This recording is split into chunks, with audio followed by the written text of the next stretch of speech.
Good afternoon, friends. I am doing another grocery budget challenge. Last month, I spent $25 for 5 nights of dinners for my family of 3, which includes 2 adults and 1 toddler. I felt like that was a great budget because it was low enough to be a challenge, but I also was able to buy all of the ingredients that I needed within that $25 budget. So I'm gonna do that budget again this month. $25 for 5 nights of dinners, which averages out to $5 per dinner. I'll only be using the ingredients that I purchased today, with the exception of a few pantry staples. So I'm gonna head in store now to purchase all of the ingredients, and of course, I'm gonna take you along with me, so let's go now. I have my $25 ready to go, and my first stop is at Aldi. I'm gonna head to the meat department first to see if they have any meat markdowns. Unfortunately, there aren't any meat markdowns, but their regular price of $1.99 per pound is still a great deal. I'm gonna pay $7.30 for this almost 4-pound pack of chicken breasts. Next, I'm gonna pick up a box of butter, and this is a great price at $1.97. Now I'm gonna head over to the produce department and pick up some celery. This big bunch of celery is just $1.59. That's the last thing that I'm gonna pick up here. My Aldi is small and it doesn't have everything that I need, and it actually doesn't have the best price for everything that I need either. My total that I spent here at Aldi is $10.86, which means that I have $14.14 to spend at Walmart. Luckily, Walmart is just down the road from Aldi and it's on my way home, so it's not out of my way to stop here as well.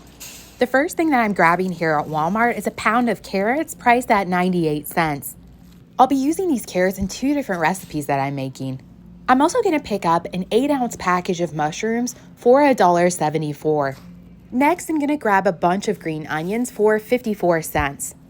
This is one of the things that are cheaper here than at Aldi. At Aldi, a bunch of green onions is 85 cents.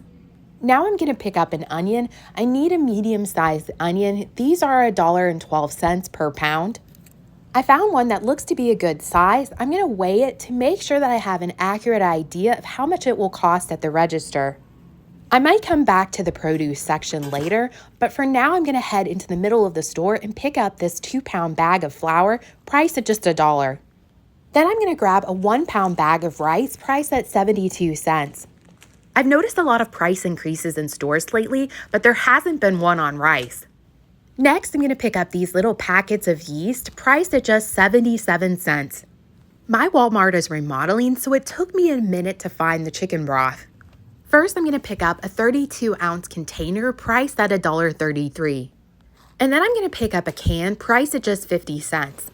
The reason why I'm not picking up a larger container is because the next size up in my store is $2.18, and that's more than these 2 items together and also more broth than I need. So to stay on budget for this challenge, I'm just going to pick up these 2 items, which total me $1.83 and are the exact amount of broth that I need. Last month, I picked up heavy whipping cream for my budget challenge, and it was $1.60.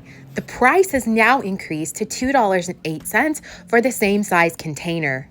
I've noticed the biggest price increases in my area have been on dairy and egg products. I also picked up a half dozen eggs in my budget video last month, and they were 91 cents. This month, they are 98 cents. I make sure that they aren't cracked, and then I head back to the middle of the store to pick up some soy sauce priced at $1.48. At this point, you can probably guess one of the meals that I'm making. I have just $1.16 left in my budget, and I'm going to grab some frozen vegetables. I wanted to grab frozen peas, but unfortunately my store was all out, so I settled for a 12-ounce bag of mixed vegetables. This is the same price as the frozen peas, it's just 77 cents. That puts my running total at $24.61, which means that I have 39 cents to spare. I don't want to just leave that money on the table, so I'm grabbing this small zucchini, which is about 36 cents. And with that, my new running total is $24.97. I don't think that I can get any closer to $25, so it's time to check out. When planning these shopping trips, the Walmart app is a great tool. I know in my area, the 2 cheapest stores for non-sale prices are Aldi and Walmart. I have to go in store at Aldi to see their current prices, but for Walmart, I can always just check on the app. I'm back home and this is everything that I picked up today at both stores. I'm grateful that the cashier price adjusted the butter to the shelf tag because otherwise it would have bust my budget. The regular price of that butter is $3.39, but there's a cheaper butter at Walmart. The Challenge butter is $2.98. So I probably would have put that butter back and gotten the Challenge butter and maybe had to adjust what I was getting somewhere else. I scanned both of these receipts into Swagbucks and I got back 6 cents for the Walmart receipt for any carrots, any onion, and any receipt. And I got back 4 cents on the Aldi receipt for any receipt and any chicken. So that actually puts me 13 cents under budget technically. The first thing that I'm gonna do is cook that chicken in the crock pot. I'm also going to be making pie crust for dinner tonight. I'll actually be making a couple of meals this week that will give me enough for 2 dinners. So that is always great when you don't have to cook every single night. I just seasoned this chicken with salt and pepper and stuck it in my crock pot and put in 2 cups of water. I'm gonna cook it on low for several hours and I'll check on it and see if it needs to be turned up to high to be ready for dinner time. Now I'm going to be making a very simple pie crust. It's just 2.5 cups of flour, 1/2 pound of butter, 1/2 teaspoon of salt, 1/2 teaspoon of sugar, and then several teaspoons of ice cold water. I have my dry ingredients mixed together and my butter cut up into little cubes. I'm gonna add it to this bowl and then cut it with this pastry tool. If you have a food processor, you can actually cut it in the food processor, but unfortunately mine is small, so I have to use this tool. And now this is at the point where I'm gonna add the cold water. Now that I've added the water and mixed it up, I'm gonna put it on my countertop and then form it into a dough. It doesn't look great at this point, but it will definitely come together. I formed it into a ball and then I cut it in half. I'm gonna stick these in the fridge and then pull them out about half an hour before I make dinner. I think that the easiest way to shred chicken is by using a stand mixer. If you have a stand mixer and you haven't tried it before, I definitely recommend it. I have a bowl of shredded chicken set aside for the meal that I'm preparing tonight. I'm also going to put a container in the fridge for the next meal that I'm preparing and the bag in the freezer for later on in the week. Tonight I'm making chicken pot pie and I'll be using the ingredients that you see here. The only pantry staples that I'll be using for this meal are garlic, salt, and pepper. I pulled that pie crust dough out of the fridge to be ready when I need to assemble the pie. I'm only using half of the onion in my dinner tonight, so I'm gonna wrap the other half in tin foil and put it in the fridge for later on in the week. First, I added in 6 tablespoons of butter, and once that melts, I'm gonna add in my carrots and my onions and cook them until they're soft. It's starting to look really good, and I'm gonna add in the mushrooms and the garlic. It's been a couple of minutes. I'm gonna add in 1/3 cup of flour and stir it constantly for 2 minutes. Now I'm adding in this whole can of chicken broth. I'm also adding in 1/2 cup of the heavy whipping cream. I just added in the salt and pepper. You're gonna wanna salt and pepper to taste. This is starting to look good and bubbly. Add in all of that shredded chicken. I added in the shredded chicken, and now I'm gonna add in my frozen vegetables. I added in the cup of mixed vegetables, and I still have plenty for later on in the week. It's done. I'm gonna turn off the heat and set it to the side while I work on the crust.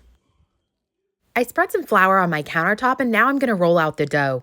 I have the bottom piece done. It looks pretty sloppy, but I think I can make it work. It fit, but I need to clean up the edges. That looks better. Now I need to roll out the top crust. I have the top crust done. Now I'm gonna fill the pie. Thankfully, I have the perfect amount of filling for this pot pie. I put the top crust on and then I crimped the sides.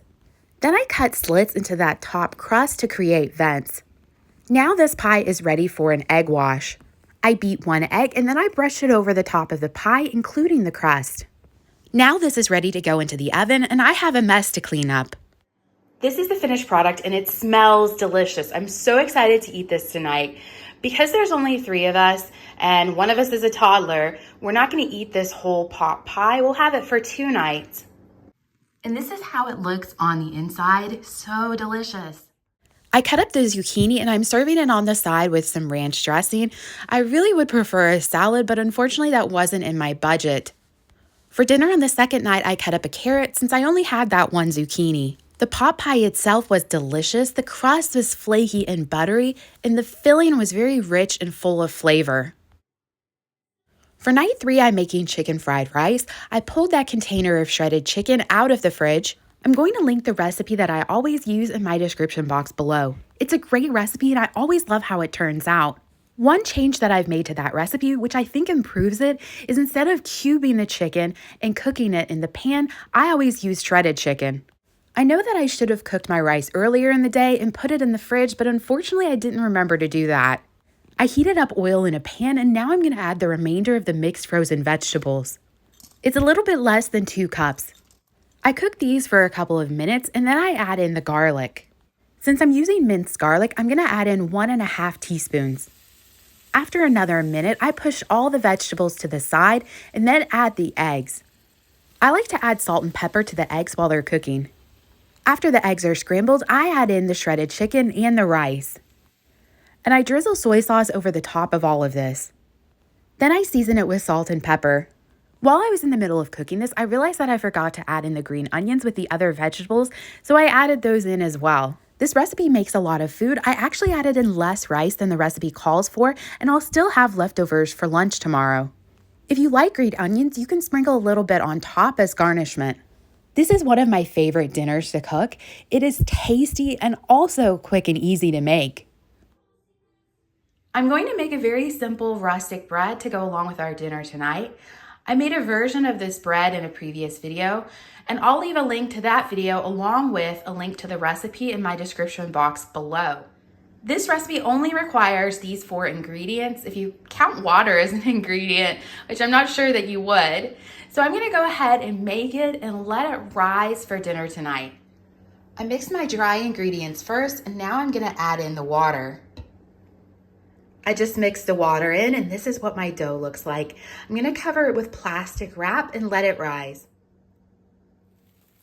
One of the things that I love about this recipe is that I don't have to knead the dough, I just have to form it with my hands.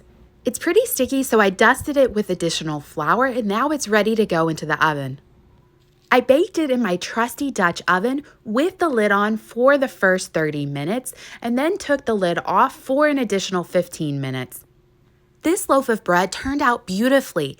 The crust is crunchy and hard, but the inside is soft. Tonight I'm making chicken and rice stew. This will make enough for us to eat it tonight and then also tomorrow night along with that homemade bread. I'm using that bag of shredded chicken that I stuck in my freezer earlier in the week. The first thing that I'm going to do is chop up the vegetables, the carrots, the celery, and the other half of the onion from earlier in the week. I heated up oil in my Dutch oven and I'm adding those vegetables to it. I'm going to cook these for several minutes before I add in the garlic. I'm adding in 1.5 teaspoons of garlic, and after that cooks for a minute, I add in 3 tablespoons of flour. I stand here and stir this for a couple of minutes before I add in that entire container of chicken broth. After the chicken broth, I add in 1/2 teaspoon of Italian seasoning and 3/4 of a cup of rice, along with a cup of heavy whipping cream. I turn the temperature up to bring it to a boil. Once it's boiling, I turn the temperature down to a simmer, and then I place the lid on top so that it's not entirely covering the pot. I'm going to let it simmer for 10 minutes, stirring occasionally. Then I add in all the chicken and let it cook for an additional 10 minutes and season it with salt and pepper to taste. This stew is a very delicious and hearty meal, and the homemade bread is the perfect complement to it. One thing that I'll do differently the next time that I make this meal is to cook the rice separately and then add it into each bowl at the end because it really soaked up all of the broth. At the end of every budget challenge, I always show you what's left of the ingredients that I purchased for the challenge. And for this challenge, I just have a small amount of rice, several green onions, 2 carrots, a stick of butter, a lot of celery, 2 eggs, most of a bottle of soy sauce, 2 packets of yeast, and about enough heavy whipping cream to add to a cup of coffee. I really don't think that I can put together these ingredients for another meal. The only thing that I can think to make from these ingredients is to use those eggs to make scrambled eggs. I could butter the pan with the butter, and then add a little bit of the heavy whipping cream to the scrambled eggs. But that's about it. Let me know in the comments below if you can think of anything. That was my 5 nights of $5 dinners challenge. My family and I enjoyed all of these meals, but I was thinking about what I would do differently if I had a slightly larger budget to work with. I would definitely purchase ingredients to make a salad to go along with the chicken pot pie, and I would also buy a slightly larger bag of flour. I had just enough flour for everything that I needed to make, but if I had a larger bag, I could have made individual bread bowls for the chicken and rice soup, and I think that would have taken it to the next level. As it stands, all of these meals were great on their own without those additions. If you enjoyed this video, I've done several other grocery budget challenge videos, and I'll leave links to them in my description box below, along with links to the recipes that I made in this video.